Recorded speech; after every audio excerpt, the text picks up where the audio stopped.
Hello everyone, welcome to my channel. जय महाकाल। धूमावती जयंती की आप सभी को बधाई। वैदिक पंचांग के अनुसार प्रत्येक साल ज्येष्ठ माह के शुक्ल पक्ष की अष्टमी तिथि के दिन माँ धूमावती जयंती मनाई जाती है। मान्यता है कि माँ धूमावती 10 महाविद्याओं में से एक हैं।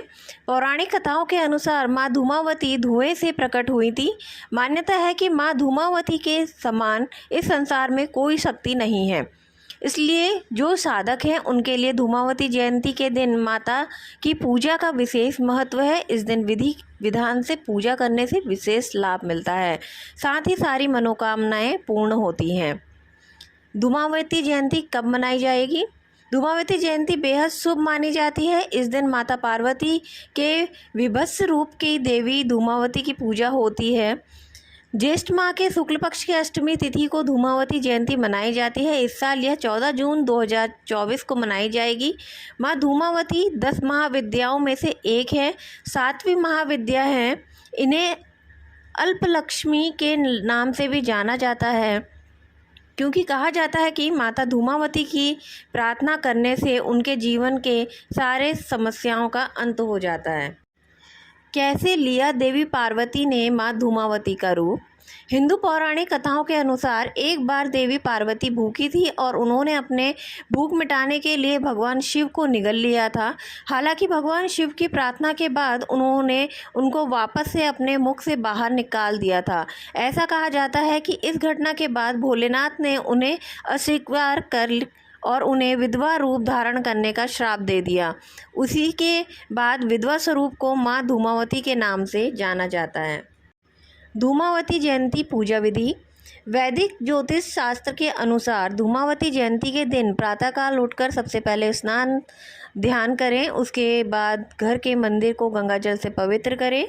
बाद में मंदिर में पूजा स्थल पर धूमावती माता की तस्वीर स्थापित करें। उसके बाद धूप दीप फूल फल और अक्षत अर्पित करें। मान्यता है कि माँ धूमावती की पूजा में भोज अर्पित करने का विशेष महत्व है। जो लोग इस दिन पूजा में भोग अर्पित करते हैं उन्हें भाग्यशाली होने का वरदान मिलता है। खास बात यह है कि माँ धूमावती को मीठे भोग का नहीं बल्कि भोग में नमकीन अर्पित करना चाहिए। इस दिन माता को कचौड़ी या पकौड़े का भोग लगाना चाहिए। धार्मिक मान्यताओं के अनुसार माता धूमावती को सूखी रोटी पर नमक लगाकर भी भोग अर्पित किया जाता है, क्योंकि माता को रोटी बेहद पसंद है। मान्यता है कि जो लोग रोटी को भोग अर्पित करते हैं उन पर माँ धूमावती प्रसन्न होती है। धूमावती जयंती का महत्व। हिंदी किंवदंतियों के अनुसार देवी धूमावती सभी अशुभ चीज़ों से जुड़ी हैं। ऐसा माना जाता है कि वे ब्रह्मांडी विघटन के समय प्रकट हुई थी। कुछ हिंदू विद्वान दृढ़ता से मानते हैं कि देवी धूमावती सृजन से ठीक पहले और विनाश के बाद शून्य है।